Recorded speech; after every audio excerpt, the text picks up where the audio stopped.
Saio hau Nafarroako gobernuak diruz lagundu du.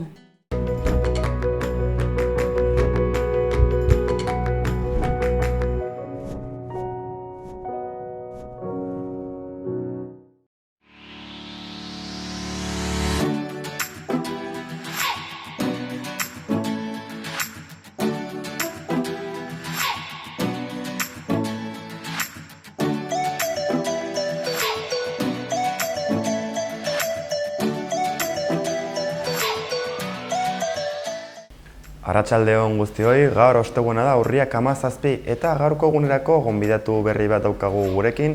Jon Napal etorriko da, Urdazabiko 8. kontrabandisten mendi lasterketari buruz hitz egitera dator eta bere nondik norakoak. Baina egun momentuz eta beti bezala hasiko gara gaurko eguneko edukiekin.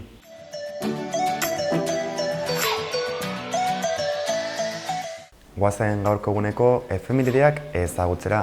Alde batetik, 1859 urteko urriaren 17 Frédéric Chopin, poloniar musikagile eta piano jole erromantikoa eta mundu oso ospetsua hil egin zen 39 urterekin. Eta bestetik, 1926an Jose Aristimuño Aitzol, euskal idazle eta kazetaria, torturatu eta fusilatu zuten Hernaniko hilerrian.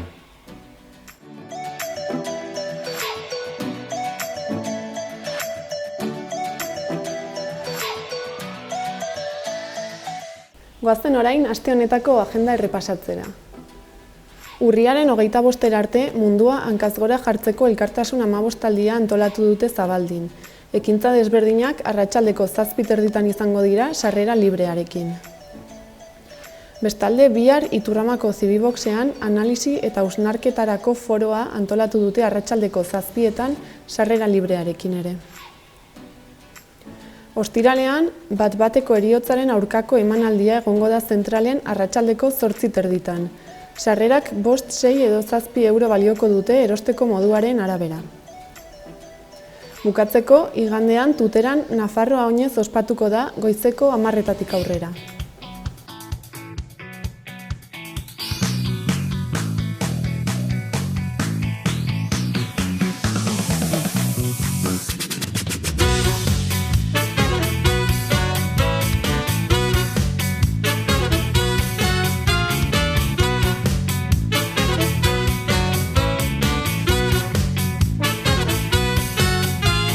Zuzei bizien soinua elkartuz bihotzetan, alegin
Goazen orain gaurko eguneko komunikabide nagusien portadak aztertzera. Diario de Navarra egunkariaren azalarekin hasiko gara, Katalunian sendotasun handiagoarekin aktuatzearen Casado eta Riberaren eskakizuna Sánchezek entzungor egin duela azaldu du egunkariak bere titular nagusian. Argazki nagusian berriz, Iturra eman 121 zebra bide moldatu dituztelaren berri eman du komunikabideak. Eskuinaldeko albisteekin jarraituz, kalean urtero 180 geldialdi kardiako erregistratzen direla zehaztu du egunkariak. Bestalde, azaroaren 17an 21 udalerri eta 51 udalbatzetan hauteskundeak egongo direla jakinarazi du. Erregearen kopan 4 talde nafar daudela azpimarratu du ere, eta azkenik kirolari buruzko gehigarria dakarrelaren berri ematen du. Diario de Noticiasen azalarekin jarrituko dugu, Sánchezen batasunaren eskakizunari Casado eta Riberak 155 exigituz erantzun diotela eta improvisatzeaz akusatu dutela nabarmendu du Noticiasek bere titular nagusia. Protesten irudi batekin ageri da titular nagusia ere, eta berago aldiz askatasunaren martxen irudia ageri da. Milaka pertsona autopistatik Bartzelonako bidean. Beheko albistetan, Herriberan euskara normalizatzeko oineza titulatu du egunkariak Nafarroa oinezari buruzko albistea. Honekin batera, gobernuak euskararen araudi berri batean markatu lanean eda argitu dure. Eskuinaldeko albisteekin jarraituz, internet bidezko salmentak Nafarroan urtean 600 milioi euro mugitzen dituztela zehaztu du egunkariak. Gobernu forala hemen PFESA kenkari bidez itzultzea ikertzen ari dela azaldu du ere. Madrilen pentsionistek pentsio duinak erreklamatu dituztelaren berri eman du berago.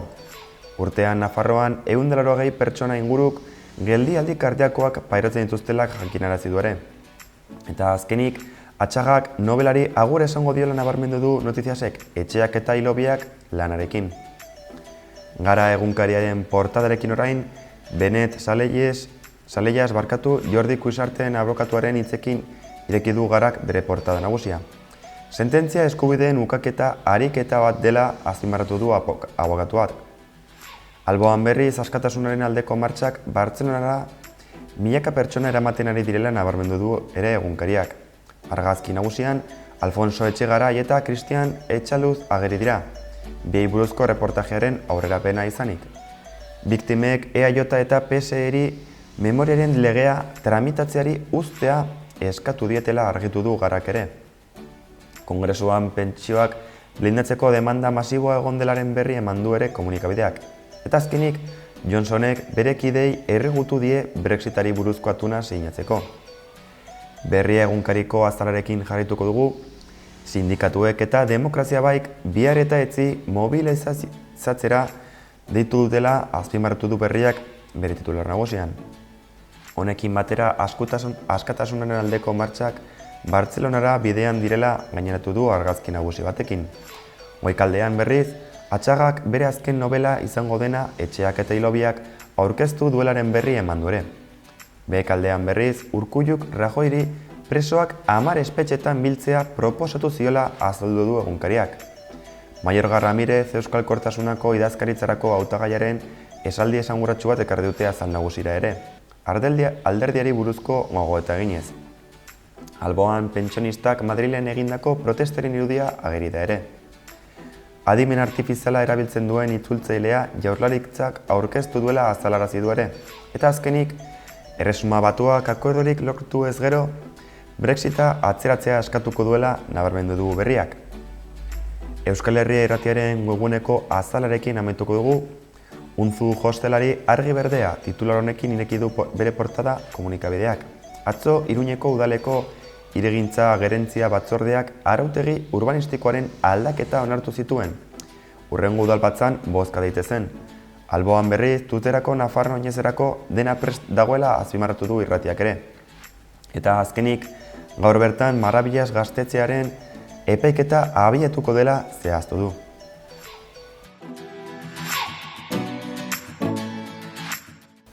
Holtzako zendeako albisteekin hasiko gara orain.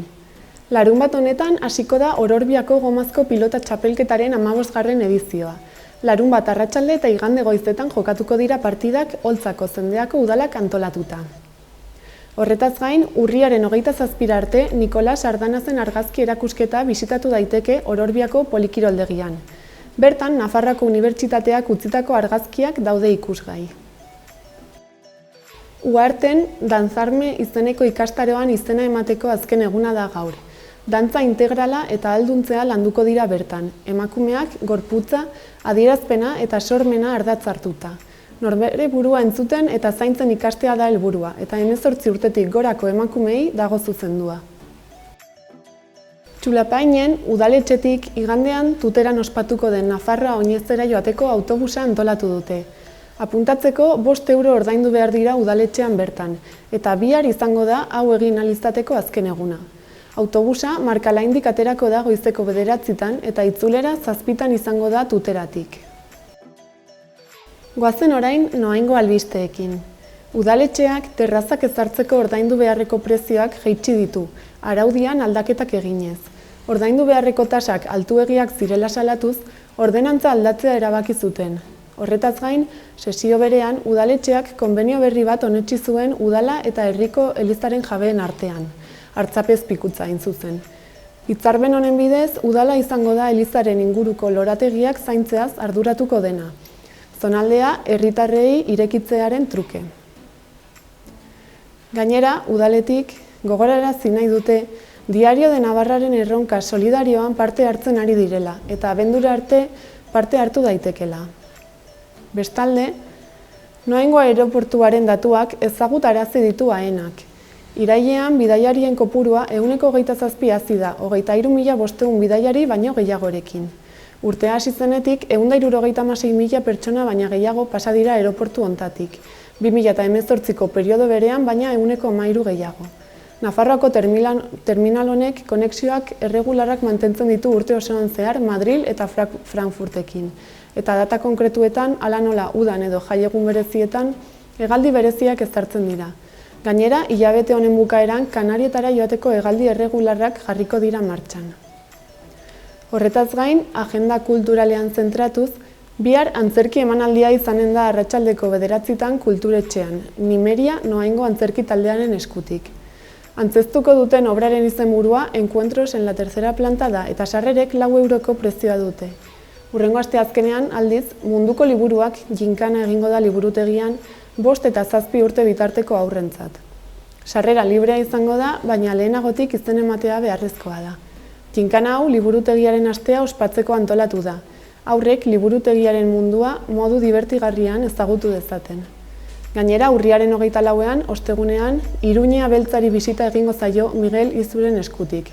Publiko osoari zuzendutako jarduera hau librea izango da, eta Miguel Izu idazleak gidatuko du bisita. Iruñean oinarritutako eleberri beltzen pasarte eta tokiak ezagutzeko aukera emanez. Izen emateak liburutegian egingo dira eta bisita gidatua goiz ez egingo da. Horretaz gain, urriaren 23 arte, Korrado Masatxiren txotxongiloen ametsa erakusketa egongo da ikusgai kulturetxean. Erakusketa hau mitoa, artea eta ametsen artean mugitzen da, horretarako txotxongiloak baliatuz. Bukatzeko, igande honetan, Nafarroa oinezera joateko autobusera apuntatzeko aukera dagoela jakinarazi dute.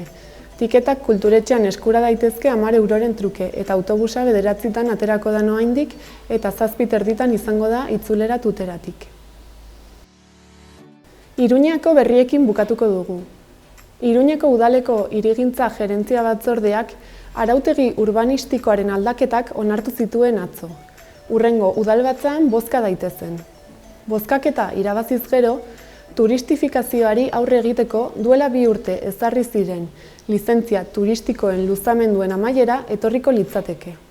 Eta amaiera horrek bidea libre utziko lioke Unzu hostelari, hau da, Merkaderes kalean 277 lagunentzako hostela zabaltzeko proiektuari. Bestalde, gaur goizean abiatu da Marabillas gaztetxearen epaiketa.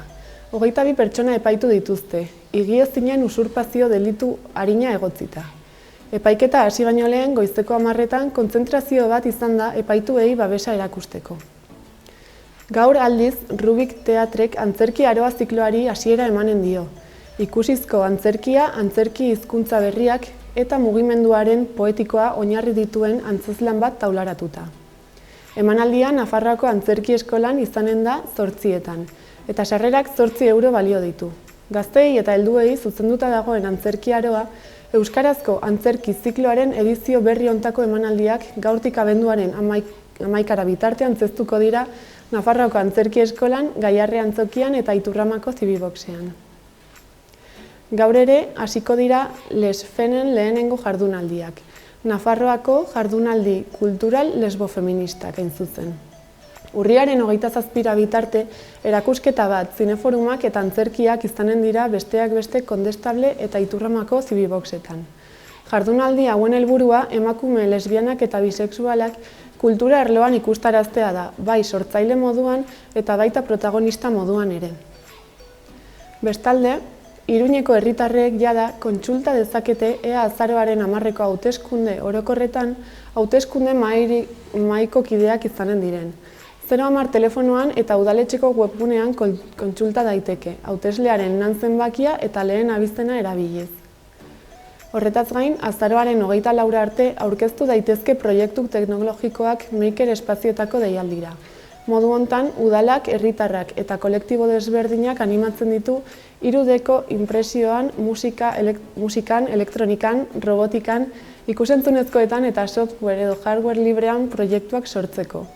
Parte hartzeko baldintza bakarra ezagutzak konpartitzea eta proposatutako proiektua berritzailea eta komunitatearentzako aberasgarria izatea dira. Bukatzeko, duela egun pare bat, abuztuan Navarra Sumak txantrean apustu etxe bat zabaltzeko baimena eman zuela jakin izan dela kontuan izan da, auzokideek bihar batzartzeko deia egin dute egoeraren berri eman eta honen aurkako neurri eta mobilizazioak antolatzeko.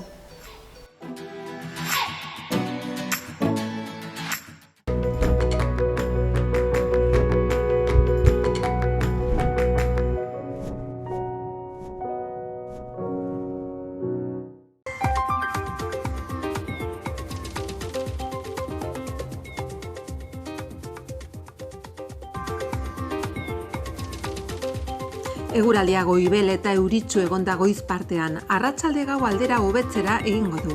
Hego haizea ibiliko da egunean zehar, temperatura maximoetan aldaketa handirik ez. Ostiralean zerua lainotsu egongo da, baliteke euri egitea batez ere goiz partean. Mendebaldeko edo hego mendebaldeko haizea nagusi. Temperatura minimoak zeo zer jaitsiko dira eta maximoetan aldaketa handirik ez. Erratzun kanpin baztan oporretan deskansatzeko eta ongi pasatzeko 4 izarretako kanpina, ingurune zoragarrian eta lasaian. Hondarribi eta Donibane Loitzuneko hondartzetatik 3 ordu laurden eskaxera.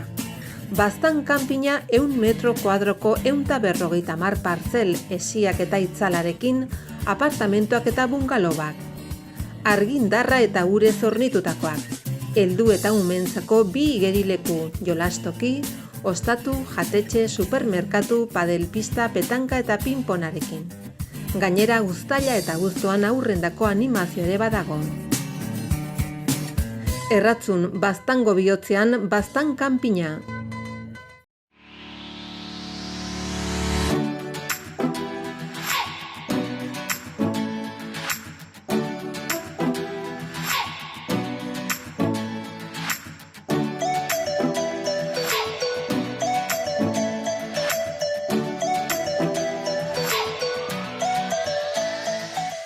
Parlamentuan egon gara eta han Altsasuko sententziaren inguruko galderak egin dizkiegu parlamentari batzuei. Hona hemen haien erantzunak.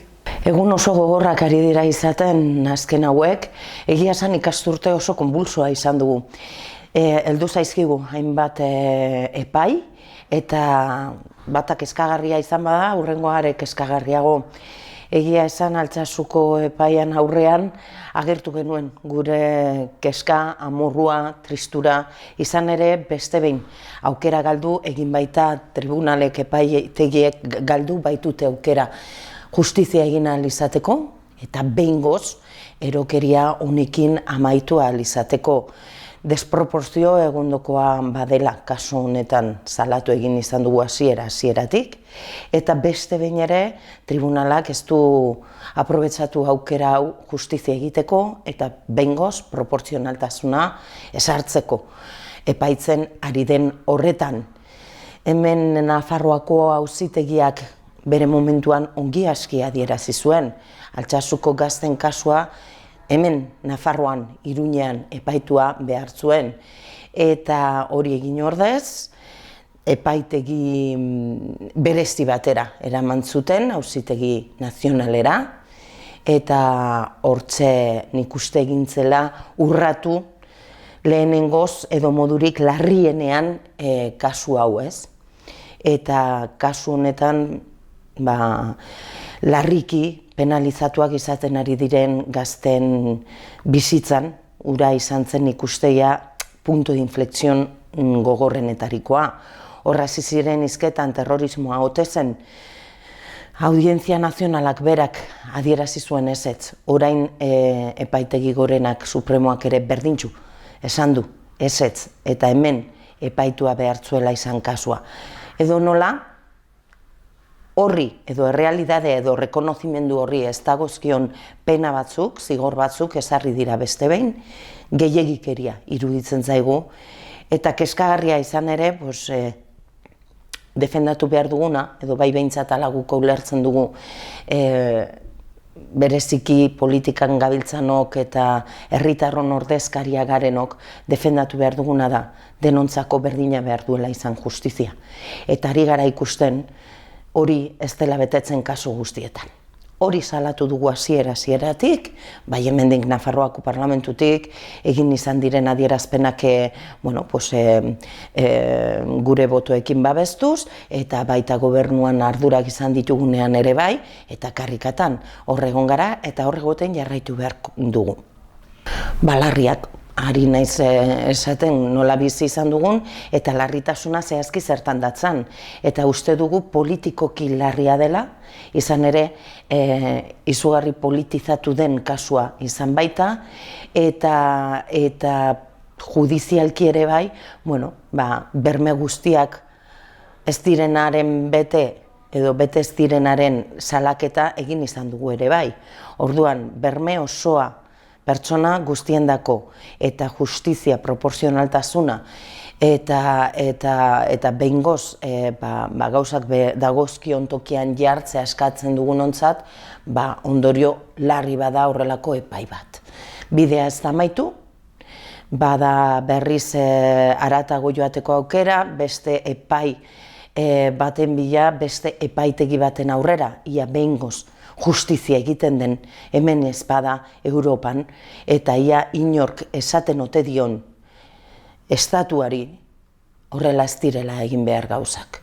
Hau orokorrean diot, ze prozesarekin ikusi duguna atzo ere bai, larritzat jotzen dugu, eta inork esan beharko lioke Espainiari horrela ez direla egin behar gauzak.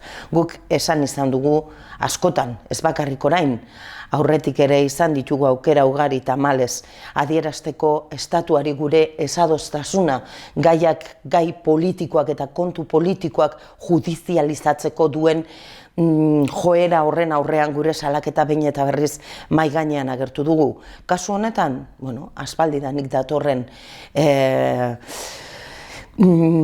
borroka bat da, eta naizari historikoki Kataluniak egin izan duen aldarrikapenaren inguruko borrokaz, baizik eta 10 bat urte atzera botata, egindako saiakera nagusienetako batetaz ari naiz, estatutarekin gertatu zenakoaz ari naiz, eta orduko horretan beste sozialista bat zegoen gobernuburu, Zapaterorekin ikusi genuen zer gertatu zen.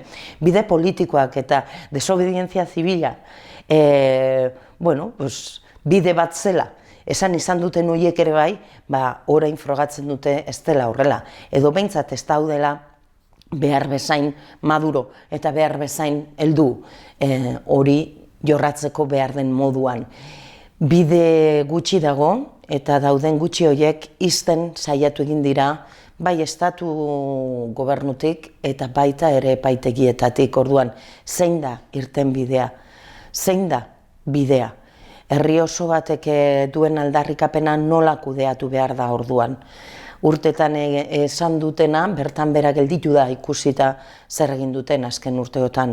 Eta egun herri ordezkariak hauteskunde demokratikoetan hautatuak izan direnak gartzen lan daude. Euren ideiak, seguru aski euren proiektu politikoa defendatu izanagatik modu baketsuan. Eta desobedientzia zibila aplikatuta.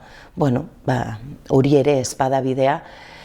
Desde logo guretzako judizializazioa, kontu politikoen judizializazioa inondik ere ez da bidea, eta guretzako gartzelaratzera herri ordezkariak ez da bidea, eta guretzako aniztasuna eta herri ezberdinon eskubideak, bai eta herritar ezberdinen eskubideak ez onartzea eta ez bermatzea eta ez errespetatzea ez da bidea, eta hori guztia salatu behar dugu, bai hemen Nafarroan, bai Madrilen ere bai. Bueno, EH Bilduren partetik nahiko garbi dugu, ez? Kriston astakeria izan dela, salatu genuen hasieratik askatasuna eman behar zitzaiela, eta momentu honetan ikuste agerian geratu da ez dagoela inolako justiziarik Euskal Herrian, eta esan behar da ezin da onartu, ez? Ezin da onartu gertatutakoa. Eta, hemen berriro ikusten da, hemen Euskal Herrian badago justizia erabiltzeko modu zahar bat, eta bada justizia beste modu batez erabiltzea. Ikusten ari garena da, ebazpen honekin inboluzio fase batean sartzen ari gara, ez? Beti kritikatu izan dugu eta beti erakutsi da hemen Euskal Herrian ez dela justiziarik egin, baina hau adibide honek erakusten diguna da orain askoz larriagoa dela gertatzen ari dena. Eta inboluzio fase horretan ikusten ari gara, gero eta jende gehiago ikusten ari da demokrazia falta dagoela gure herrian, eta guztion artean antolatu beharko dugu eta atera beharko genuke gehiago kalera eta salatzera eta aldarrikatzera benetan nahi dugu justizia serio bat eta benetako demokrazia gure herrian. Iritziko da, baina egia esan da guk ere ez dugu itxaropen handirik ikusten, eta gero ikusten ari dena da bide horrek ere bide luzea izango du, beraz ez dakigu noiz izango den, errealitatea da orain gazte hauei lapurtu dietela askatasuna, eta hori ziur aski orain arte gertatu dena ezin izango dute errekuperatu, ez. Beraz, azkenean agian emango dietela arrazoia, baina beranduegi izango da. Nik uste aipatu behar da, Katalunian gertatzen ari dena, oso larria da orain arte gertatu dena eta atzoko ebazpenarekin ikusten ari gara zein den Espainiaren jarrera. Errepresioarekin erantzun nahi du, eta nik uste dut hori onartezina dela, ez? Guztion artean pentsatu beharko dugu hemendik aurrera, ez? Nola erantzungo diogun. Badakigu badagola haustura bat, bai Euskal Herrian eta bai Katalunian, haustura Espainiarekiko, eta Espainia momentu honetan krisi sakon batean dago, baina krisi sozialean, bai politikoan eta bai lurraldean. Beraz, beraiek ikusi beharko dute zein izango den hemendik aurrera soluzioa bilatzeko estrategia. Eta guk uste dugu hemendik aurrera errepresioarekin ez dela ezer konponduko.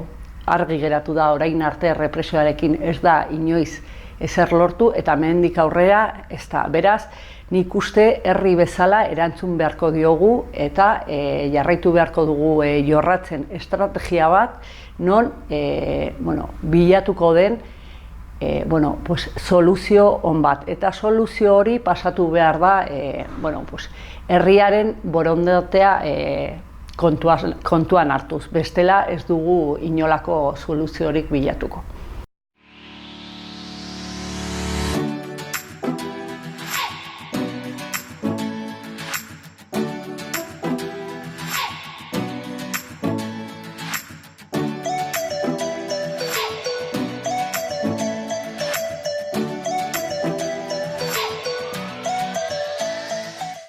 Magazinaren bigarren partera iritsi gara eta gure gaurko gonbidatuari paso emango diegu. Lehen esan bezala, Jon Napal etorri da Urdazabiko mendi lasterketari buruz hitz egitera.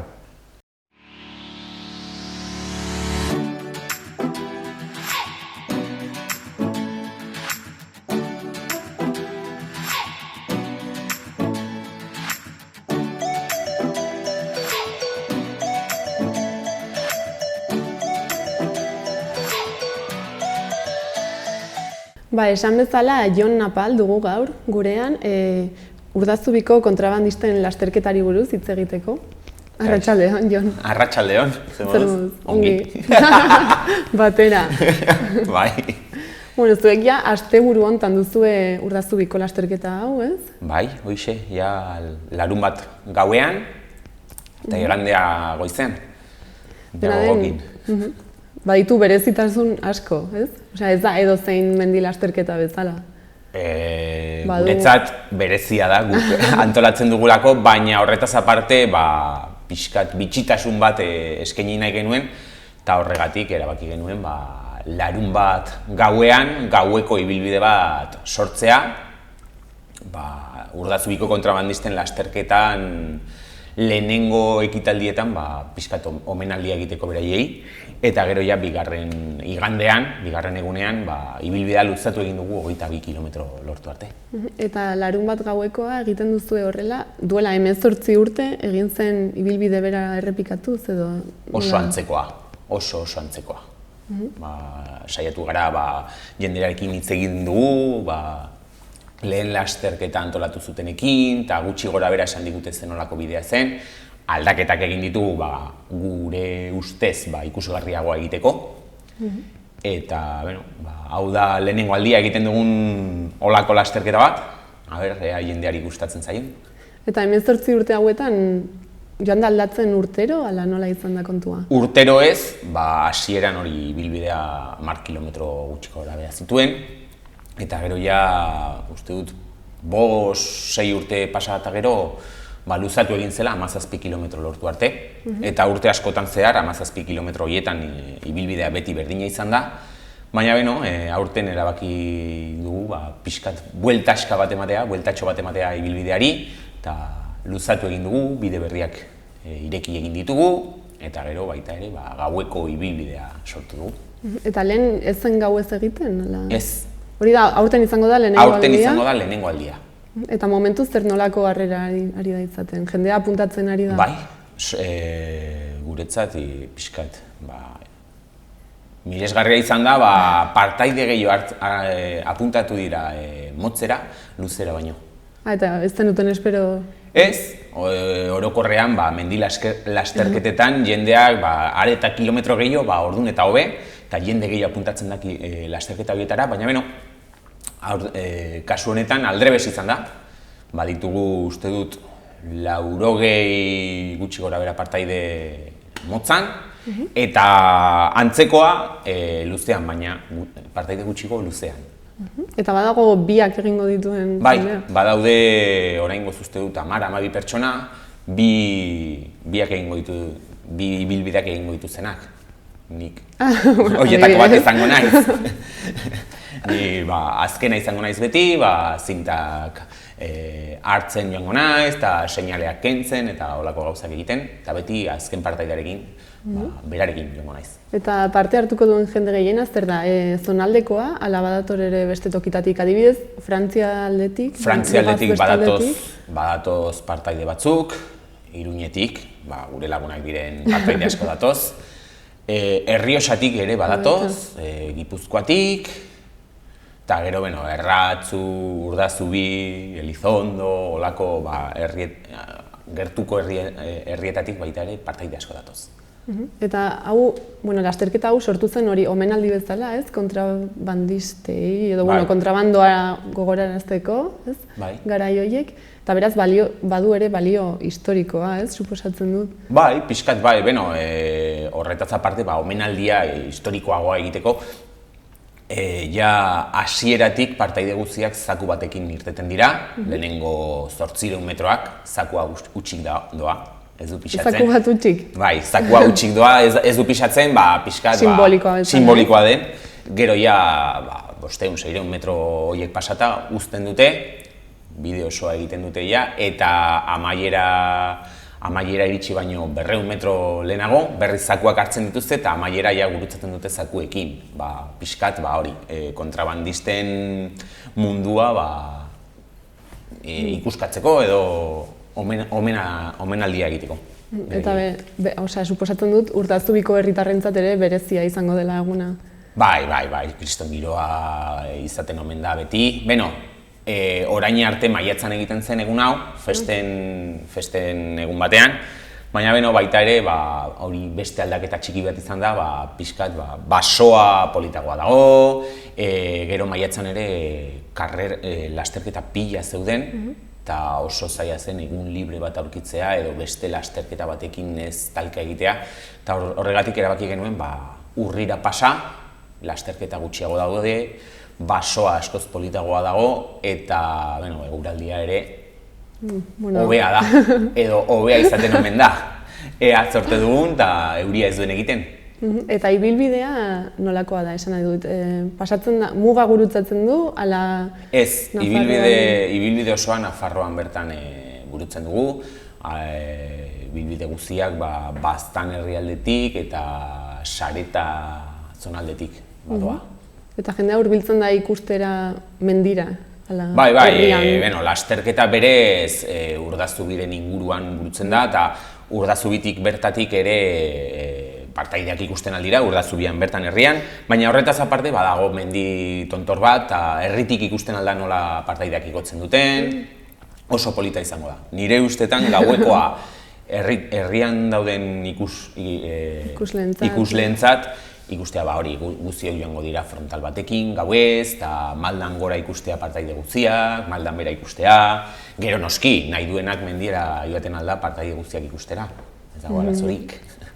Dena den ez da edo norentzako, ez? Gauez menditik korrika ibiltzea. Esperientzi berri bat izan daiteke askorentzat, eta esan behar da gauez korrika egitea, erabat ezberdina dela, ez daukaz zer ikusirik. Agian egoten altzara bide horretan egun aldiz, beti egunez, eta joaten zaren lehenengo aldian, gauez joaten zaren lehenengo aldian, ez duzu deus ezagutzen eta erabat ezberdina iruditzen zaizu. Eta gero badaude sariak horrela lehenengo entzat? Osotara 22 sari izango dira. Bai. Lasterketa luzeko 3 lehenengo gizonezkoei, emakumezkoei, gero baita ere eradetuei edo... ez dakit. Bai, ez dakit, adin batetik gorako... Bai, 40 urtetik gorazko partaideentzat baita ere, herriko lehenengo mutilari eta lehenengo neskari baita, eta gero motzan, berdin, lehenengo 3ei, bai gizon zein emakume, 40 urtetik gorako lehenengo partaide gizonezkoari eta emakumezkoari, herriko lehenengo gizonari, herriko lehenengo emakumeari, eta gero bi neurritan parte hartzen duten guztientzat, badago beste sari bat lehenengo gizonezko eta lehenengo emakumezkoarentzat. Osotara 22 sari.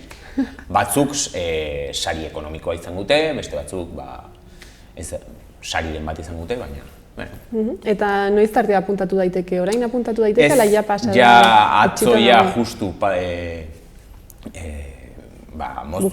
bukatu zen epea, moztu izan behar genuen seguruak eta dena ongi izateko. Eta aurreko urteekin konparatuz, jende gehiago apuntatu da urten, ala mantendu da gutxi gora bera? Kontutan izan da berrikuntzak egin dituzuela? Berrikuntzak egin ditugu, ez genuen hainbeste jende espero, egia esan. Pasaren urteetan gutxi gora bera 70 partaide hartzen zuten parte, Eta aurten ja, lasterketa bakoitzean 80 inguru ditugu. Beraz, bikoitza... Bikoitza eta gehiago. pixkat gehiago, osea, oso pozik, nire partetik.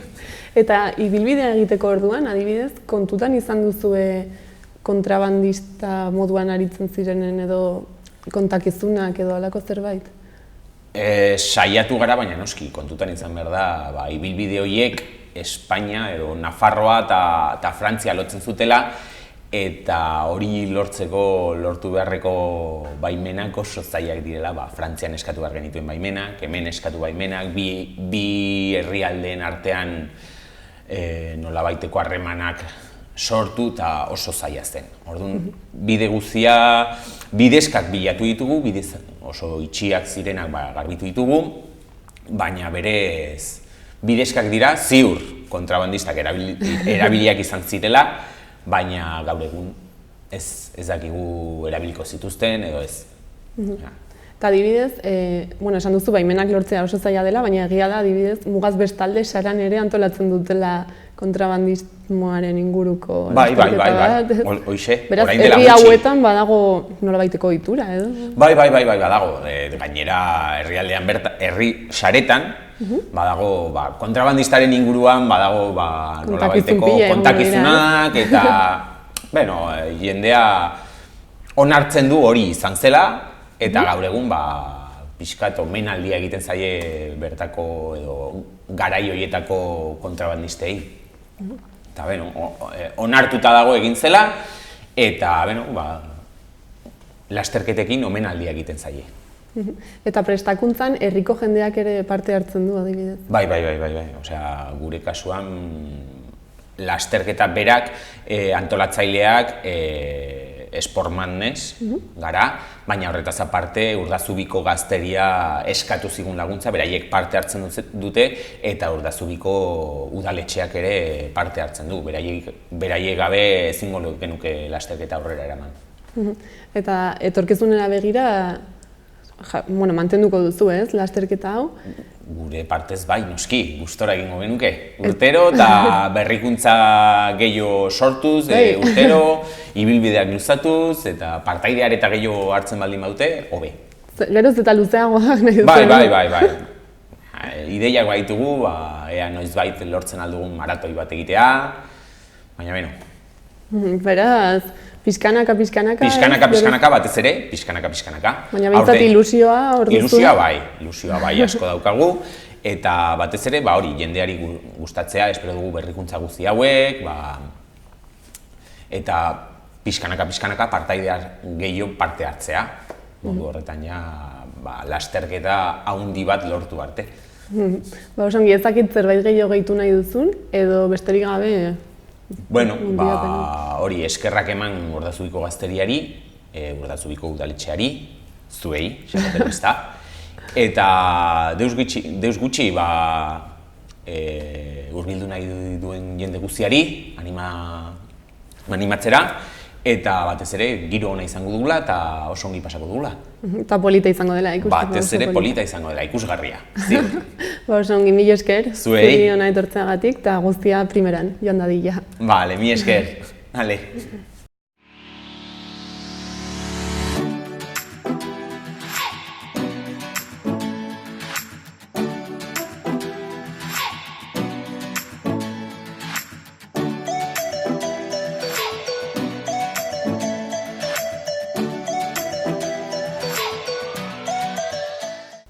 Amaitutzat emango dugu gaurko saioa, mila esker gurekin egoteagatik. Orain, Kondestable jauregian egondako Pablo Sarasateren erakusketari buruzko irudiekin utziko zaituztegu eta bihar itzuliko gara beste kontuekin. Mila esker eta bihar arte.